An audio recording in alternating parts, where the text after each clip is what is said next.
the Mini-Max category, pushing down onto the front straightaway. We'll be starting micro and mini from the front straightaway so that we can give you the trackside view of the drivers. We'll start the remainder of the categories from up in the pit lane. Of course, want to give our young drivers a little bit of spotlight time here. Chris Wheeler joining me again here in the booth, the Coldstone Trackside studio. And Chris, first thing you mentioned when we came in, wow, what a micro race. Oh, my goodness. Awesome? I haven't ran in cowboy boots in a long time. That was some pretty impressive racing. You know, we went online to see if I was right when I said Danny Sullivan did the spin and win in 87. It was actually 85. But nonetheless, to spin and win, the car obviously unloaded on Ugachukwu coming onto the straightaway there, get a little help from Crawford. Round it went. But for him to be able to control it, bring it right back around, I got to give him props on that too. Well, I mean, obviously we were focused a lot on Ugo's kart. Yeah. He's with us at Kuna USA. Okay. And so Mike Marini are standing there with me, and he looks at his phone and says, dude, he only lost 2.4 seconds and did a full 360. The kid never lifted. I mean, it was really awesome. But I think away from just winning the thing on the track and showing a great drive was what happened over here. I said, you know, the whole stage area is covered with all of these Mini-Max junior kids, and every one of them was on their feet. They all got back over here to the scales. Ugo got out of the cart, and it was Nicholas D'Orlando, the first one to him, picks him up in the air, and it looked like a scene from Rudy. It was unbelievable. I love to hear that. To see guys cheering on their fellow racers, you know, that's something, the only thing we can really ever ask for, which is fantastic. Again, drivers getting set to go. We've got some shout-outs coming here again. Jen Durant giving a shout-out to her son Peyton Durant, one having a good run. And we got a bunch of people here for Harry Colton. He's got a big fan club, Harry. You ever notice that? Absolutely. Big fan club. Auntie Lynn, Uncle Jeff, Scott, and Leon. Shout-out to Harry. Right now, we're not able to accept and approve the comments here because actually Jeff Franz, our director and production man, is down on pit lane setting things up for our walkthrough here right now. But nonetheless, a couple little shout-outs we wanted to get out to people there as we're getting ready to go with a pretty solid one here. Another shout-out from Alicia Hodap to both Jen and Peyton Durant. Alicia watching in from Seattle, Washington. And again, great to have all these people watching in here and enjoying the coverage. This is going to be a big one, dude. This one is going to be huge. You know, I've been in here with you all week long for this class, and we've seen a lot of crazy things happen, but I'm going to spin it back on you this time. All right. Give me your pick. Now, but you got to make two. Who's your wild card, and who's your lock? You know what? I think the Lance Fenderson's going to win this in the 123. I think Fittipaldi's look very, very good, but I really think Fenderson's probably going to be the man. My long shot here, I'm not quite sure. Maybe Harry Colton's my long shot. All right, let's get things underway. We got the lineup. Let's work our way through it. Here's the man, ladies and gentlemen, on the pole position. Hate to pick against him because he's been so good all weekend long. Number 172 of Enzo Fittipaldi in the Tony Kart, starting on the pole position. He's been so good this year. Outside of the front row, what a recovery from what happened in qualifying. The number 123, Lance Fenderson, going to start P2 outside of row number one. Your pick two? Fenderson's my pick to win it, but my long shot's going to be down the list quite a ways. You hold on, you tell me. Put the asterisks up. Moving to the inside of row number two. Here he is, folks, the number 178, the fan club. All over the world, in UK especially, Harry Colton in the Burrell, going to start on the inside of row number two in that number 3. Another 178. Outside of that row, the driver stepped it up in the cold weather here this morning. A 131, Tyler Gonzalez actually led the pre-final, ends up coming home in the 4th position. Gonzalez, very good in that AM kart. Across the way, inside of row number 3, that's the number 130 of Lachlan DiFrancesco, starting in the 5th position. DiFrancesco, P5. And on the other side of the order, in the number 194, as he'll come into view, the number 194, the CRG of Sebastian Alvarez. Alvarez will start in the 6th position outside of row number 3. Back here now to row 4.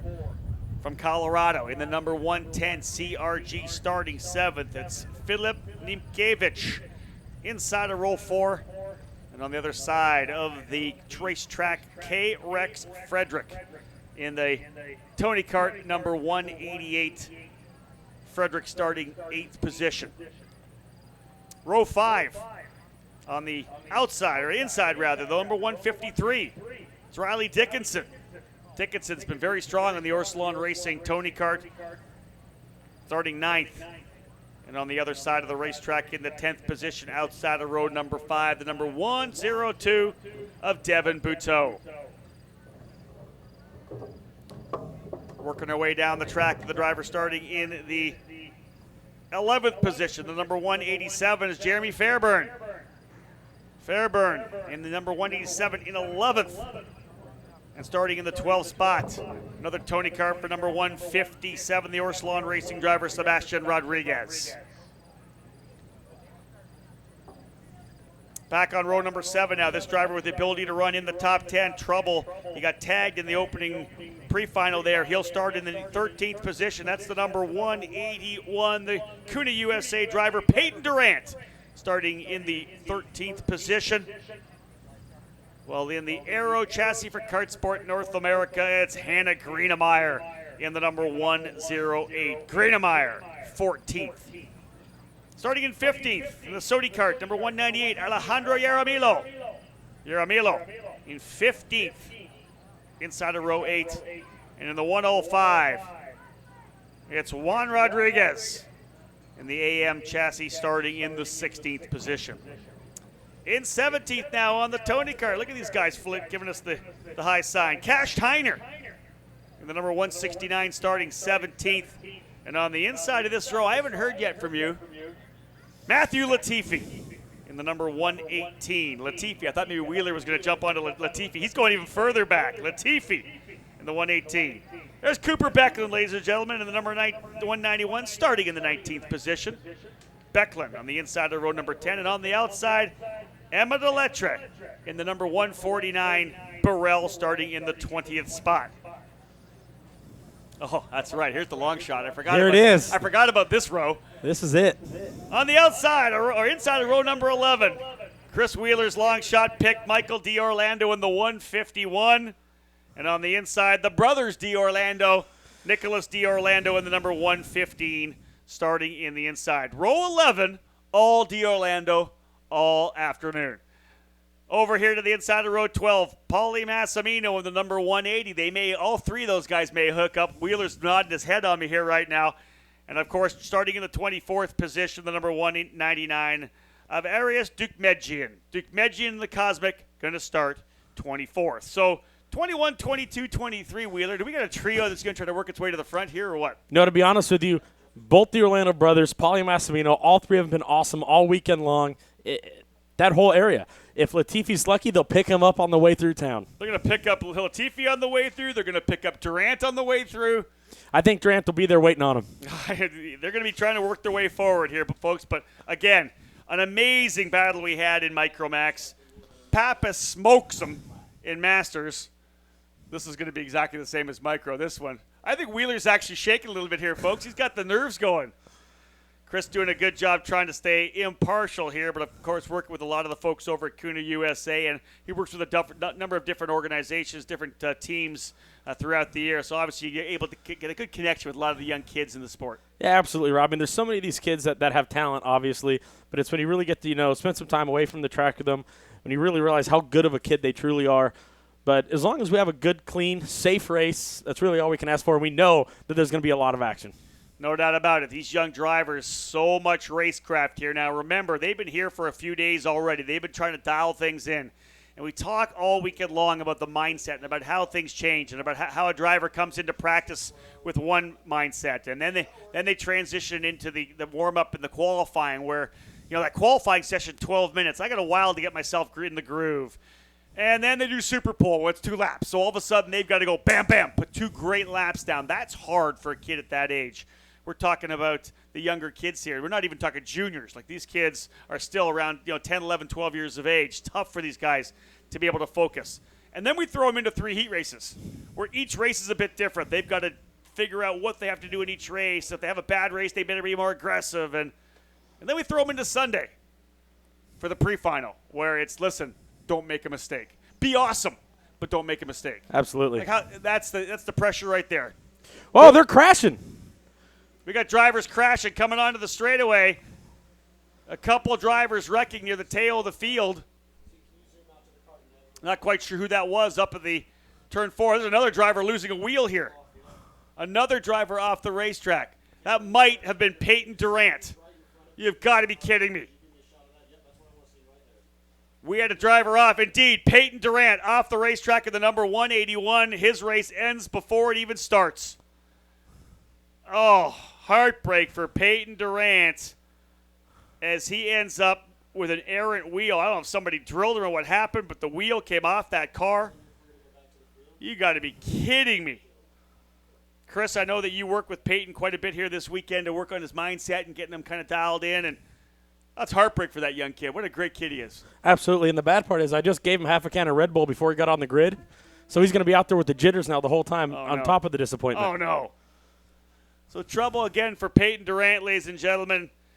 3 drivers off coming onto the straightaway, but Durant goes off in turn number 1. Lost a wheel. Not sure if there was contact there or what happened. But nonetheless, a driver who is scheduled to start from 13th. A no-go now. Looking at some of our more shout-outs coming here as Jeff's been able to get back in here. Shout out from Nicholas Latifi to his brother Matthew. Matthew Latifi says, keep pushing. Of course, we talked about Nicholas yesterday being one of the drivers running F3 in Europe. We've got a shout out to Marco Signoretti and Fred Woodley. They'll be running later on today. Shout out to Tyler Gonzalez in the 131. We've got people watching from South Africa as we get these drivers set to go. I'm just blasting through the chat right now because they're all getting approved, and we're letting you fill in on what's happening here.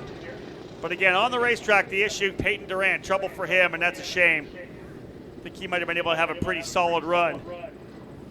Already some more calls out to Peyton, having some trouble there. Gutted for Peyton. Shame for Peyton Durant. But away we go here, folks. We are racing. Green, green, green. Underway in Mini. This should be a good one. 16-lap main event. Just hoping these drivers can come through cleanly. Nimkevich, I believe, has a bit of trouble coming through there and up and over the curb. Now we're settling in, so we are underway. Good folks listening as well from South Africa and the Netherlands. And away we go. Fenderson jumps into the lead. Front 4 drivers trying to set up here. Fenderson leads.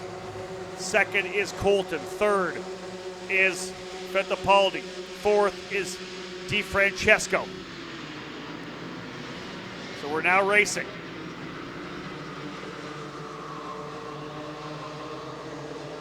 So Fenderson is going to lead the opening lap here for a guy who didn't even take a lap in qualifying. You know, he got the job done in the heat races in the pre-final. If he's found himself in that lead group, the drivers we're watching quickly again.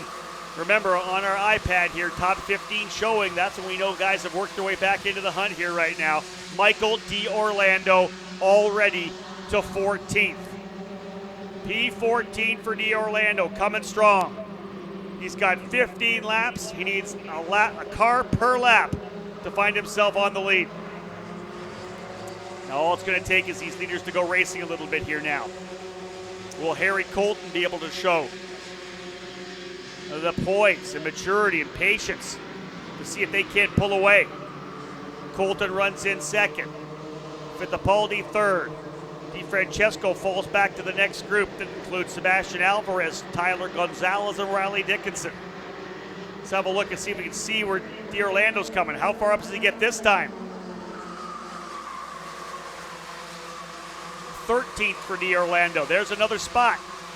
He's got one cushion lap. 14 laps in the race, 13 cars to pass. One cushion lap. You know, it's interesting to see here, Rob. Neither Lance Fenderson nor your current leader, who's Harry Colton, have really done a lot of leading this weekend due to the situations they've been put in. True. Meanwhile, Enzo Fittipaldi, he's been smooth to go from the drop of the green flag when practice opened earlier this week. So it's going to be interesting to see who has the brains to keep it there. Who's going to play the game the best? Yeah, no doubt about it. It's all about being relaxed here in the early going. Remember, a 16-lap race for the drivers in this Micromax category.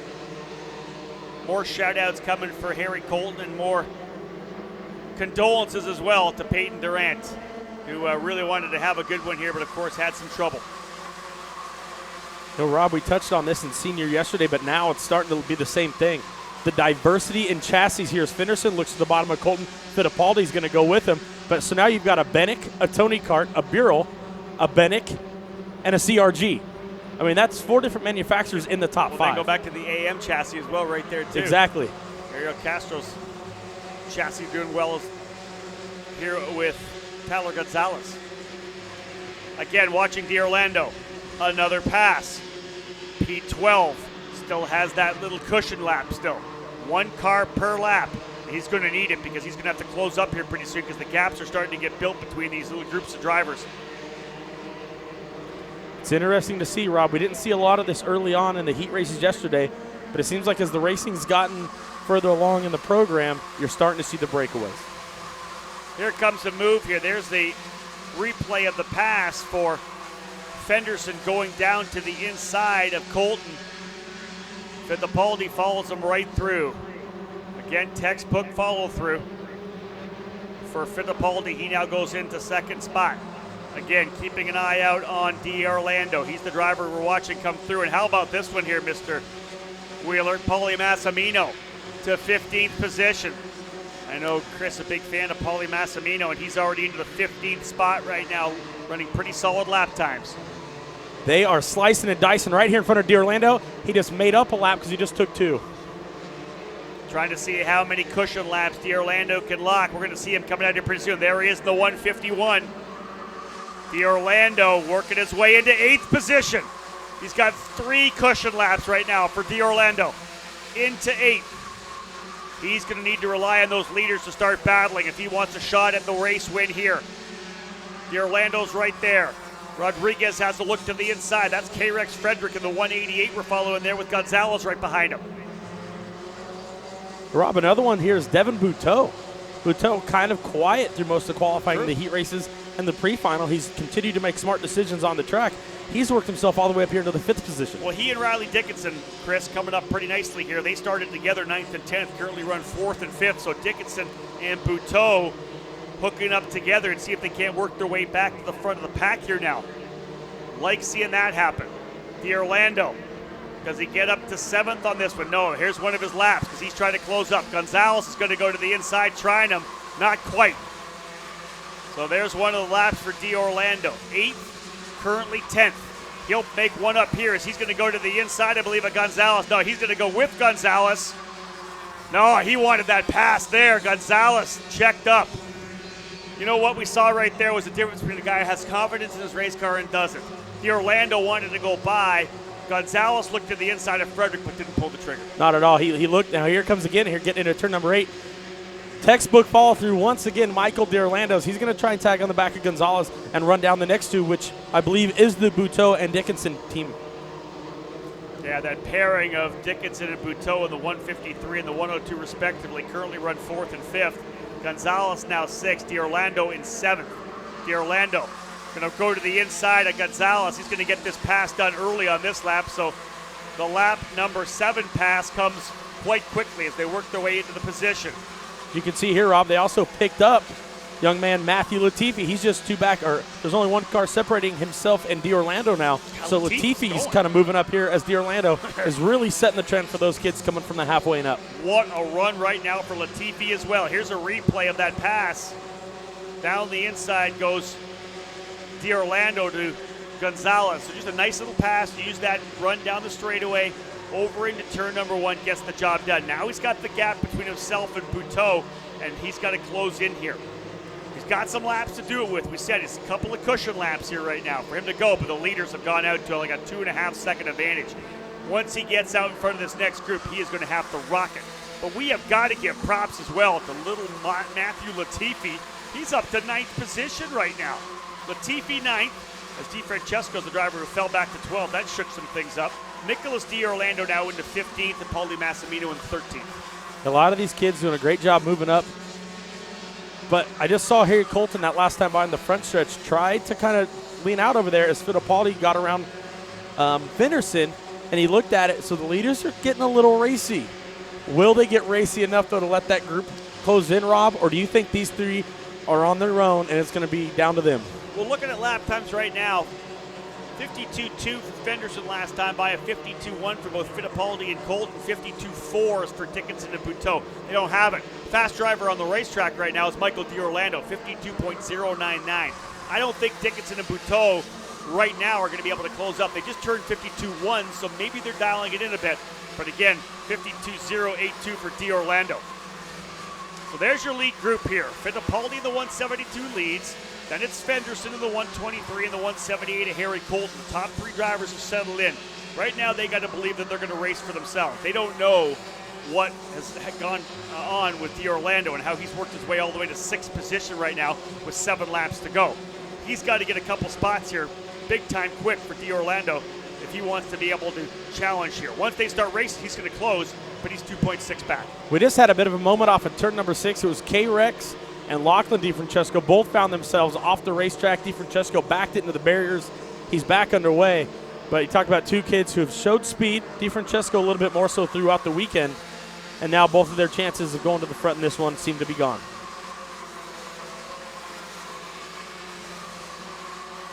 It's interesting to see, Rob, the kids with the flaps on the radiators. They're shutting them down here. They're lifting them up here. They're shutting them back down. Watching the temps, yeah. So not only are these kids have to focus on being perfect on the racetrack, they're watching the telemetry. They're paying attention, and they're just continue to move that radiator flap just to get the temperatures right. Look at this here right now, too. Fittipaldi and Fenderson see if they can't drop Colton here right now. Harry Colton back by a bit, and I'll tell you, it almost looks like D'Orlando may have hit his mark here right now, 52.061. He's a bit quicker, but he has not closed up on Dickinson and Buteau. We expected that. It's going to be easier to pass the drivers further back in the pack, sometimes tougher once you get closer. D'Orlando up on the wheel, but he's doing nothing to close up on the leaders because they're actually into the 51s right now. Yeah, it's really hard, Rob, when you have got two karts that are working together and you're all by yourself. You can get in some of their draft, get in some of their air, but in order to really break into that group, it is such a difficult task, and you have to be pretty much perfect. And I'll tell you, Devin Buteau and Riley Dickinson working good together right now as well. They run 4th and 5th. They're running right together. D'Orlando finally closes up when the laps are winding down. Just 5 laps remaining here. Here comes D'Orlando. He's going to go to the inside and try to take one spot, and he's got it. He gets his first spot by the end of Dickinson. Dickinson, though, going to fight back on the outside of 9. Crisscrossing to the inside comes D'Orlando. That was a pretty move. That was pretty. So now we're going to see Dickinson, who's done a great job pushing Buteau, get on the backside of the 151 of D'Orlando, see if they can't get back up to Buteau. Maybe those kids can do something, but they got to hurry. So if you look just behind them, that little group of 2 is led by Matthew Latifi, and they are not going anywhere. And that's Latifi and Imkevich, and they're both turning good times into the 51.9s. So they are very quick right now. Dickinson gets into the back. Here's that pass right there for D'Orlando, the replay, as he dove it down to the inside. Pinched it a little tight on the exit, looking over the shoulder to try to find Dickinson, who goes around the outside. Well, Dickinson on the inside, of course, going to push out on the exit. Look at that beautiful pass to the inside, just crisscrosses the back under. That's a straight-up move there. Awesome pickup by the KR and production crew to get that one in. And here we go. Looks like D'Orlando has now been able to work his way into the 4th position. But there's only 4 laps left. The leaders are going to have to battle. They are side by side. They have a full straightaway lead, essentially. Fenderson now your leader. 3 laps remaining here in Mini. It's going to come down to Fenderson, Fittipaldi, and Colton. Harry Colton sitting in 3rd, just biding his time, watching things play out here right now. I don't think D'Orlando's going to be able to be part of the party here, but it's been a great run nonetheless. He's 4 seconds back. It comes down to these 3 drivers right now, Chris.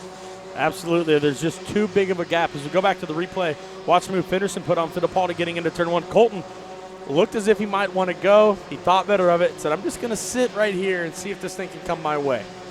There's a lot of racing still to come, folks. 3 laps. It'll be 2 to go this time by. And indeed, they're getting the 2 to go sign. Fenderson looks over his shoulder. Fittipaldi pats himself on the back of the head like he thinks Colton's coming with him. I don't think there's any friends out there right now, and so just to tell you, 1 all for 1 and 1 for all, no. This is a cage match for the win at the Pan Am Challenge.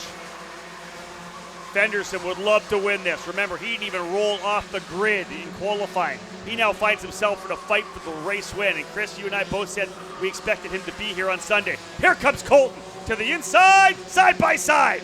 Fittipaldi doesn't want to give it to him. Wow, that's going to give Fenderson a little breathing room. It's going to give him breathing room, Rob, but he's got to be careful with it. When you're by yourself, you're a sitting duck at times. Yeah, you and get freight train pretty darn quick. If Fittipaldi and Colton put something together here as the white flag flies and get a run on him off of turn number 3, it's going to be game over. Here goes Colton. Colton wants no part of working with Fittipaldi. He wants to go one-on-one with Fenderson as Fenderson's coming through turn number 3, and the gap starts to get bigger. Wow, that's a big gap for Lance Fenderson. Colton takes over second spot. He knows he wants to go for the race win. He had to get by Fittipaldi.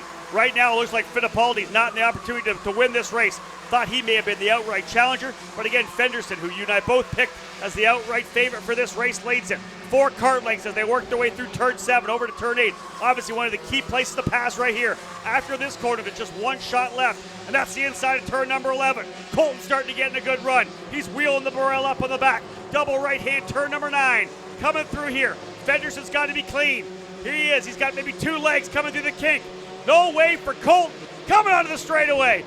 Dead last in the heat races to the race win. Lance Fenderson, victorious at the Pan Am Challenge in Mini-Max. What a recovery for Fenderson, the young driver out of Mooresville, North Carolina. He wins in the number 23. Great drive for Harry Colton as he ends up in second. Enzo Fittipaldi third. Chris Wheeler, tears in his eyes for Lance Fenderson. Great run for Matthew Latifi in fourth. Michael D'Orlando fifth. Devin Puto sixth. Philip Niemkiewicz in sixth spot. Riley Dickinson seventh.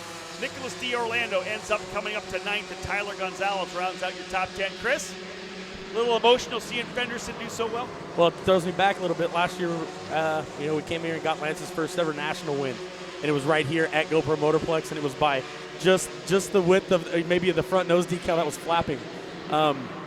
This is the part of my job that I truly enjoy. And it's not necessarily always about the people you're working with, but it's seeing the people that you get to work with and watch them mature, watch them become champions. Lance Fenderson, the Bennett chassis, Nick Mitchell, Ben Crittenden, all those guys, Jason Birdsell, what a job. And I can guarantee you one thing. If we would have had a heart rate monitor on Troy Fenderson during that one, it was going to spike. That man is wound up. I actually offered him, a calming agent before the race. He said he was good to go. But just so proud for Lance and, that entire group. They've done a fantastic job overcoming hurdles. That one's cool. You know what? I always say it's a career builder. It's a character builder when you have to start at the tail of the field in the heat races, because it gives you the opportunity to put the bit in your teeth and dig down and make passes and be strategic and not just run out and be fast and try to win races.